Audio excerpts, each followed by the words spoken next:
Hello, my name is Erika, and today is Sunday, the 22nd of March, 2026. Here's the news and trending stories from the past week. Our lead story, Iran.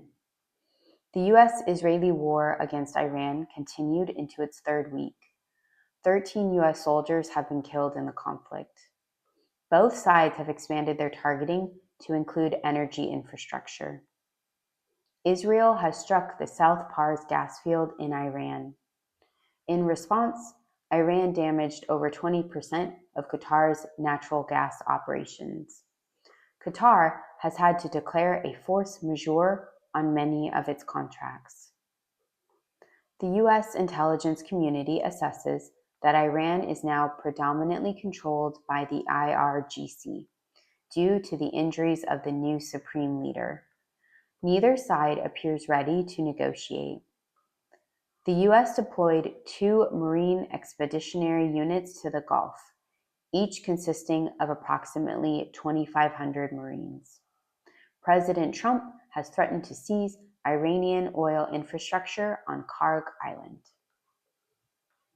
In addition to regular drone and missile attacks, footage has shown an Iranian anti-air missile striking a U.S. F-35 over Iran. The F-35 was able to make an emergency landing at a friendly airfield. Iran also launched 2 intermediate-range ballistic missiles at Diego Garcia, a U.S. base deep in the Indian Ocean. One missile failed in flight, and the other was intercepted by a U.S. warship. Iranian proxies in Iraq and Lebanon continue to strike at U.S. and Israeli forces and assets. In Iraq, the U.S. Embassy has come under continued fire from militias allied with Iran. Additionally, the U.S. aircraft carrier, the Gerald, was forced to divert from supporting flight operations in the eastern Mediterranean Sea. The mission was interrupted due to a fire in the ship's laundry that significantly damaged the vessel. Now to other global stories. Japan. Japanese Prime Minister Sunday Nyte met with U.S. President Donald Trump at the White House this week. President Trump again pressured her to deploy minesweepers to the Persian Gulf. Prime Minister Takaichi says that it's still not permitted under Japanese law, but she is committed to helping the U.S. stabilize global energy markets. North Korea. Kim Jong-un was declared the winner of his country's most recent election with 99.93% of the vote. This result is consistent among dictatorships. Taiwan. The U.S. intelligence community has revised its assessment of a potential invasion of Taiwan by the People's Republic of China. The new assessment is that the PRC will most likely attempt to integrate Taiwan via economic pressure. Moving on to the United States. Washington, D.C. The shutdown of the Department of Homeland Security continues.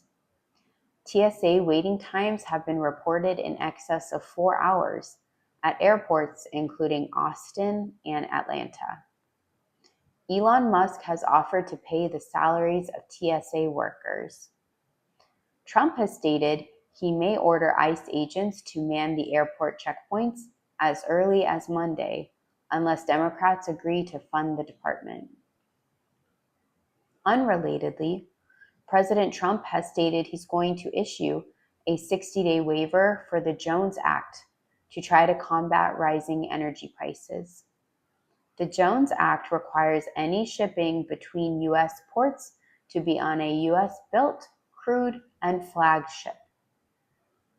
New York City. Data released by the city's Department of Homeless Services shows that last year they spent approximately $81,000 per homeless person. This is about the same amount of money as a median working family earned annually last year in the city. Louisiana.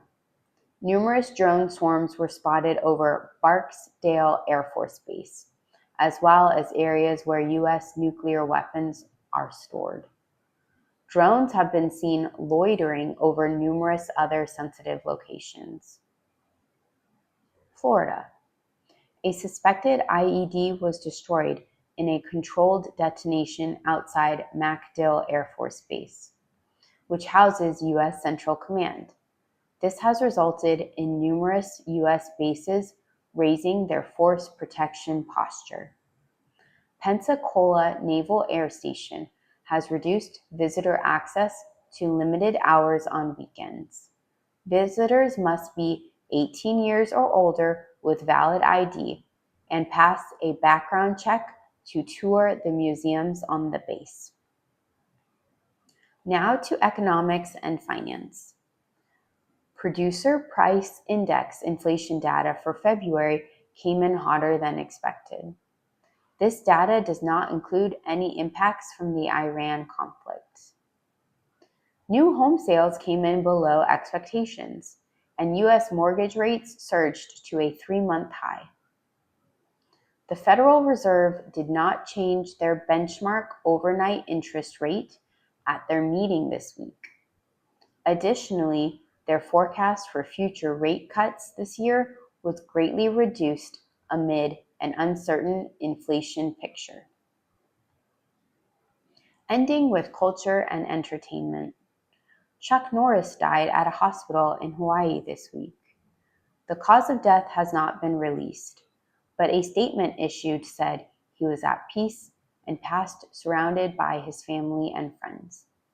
The noted actor, martial arts icon, and Marine was 86. That's the news and trending stories. I'm Erika from Sunday Nyte Live. See you Wednesday.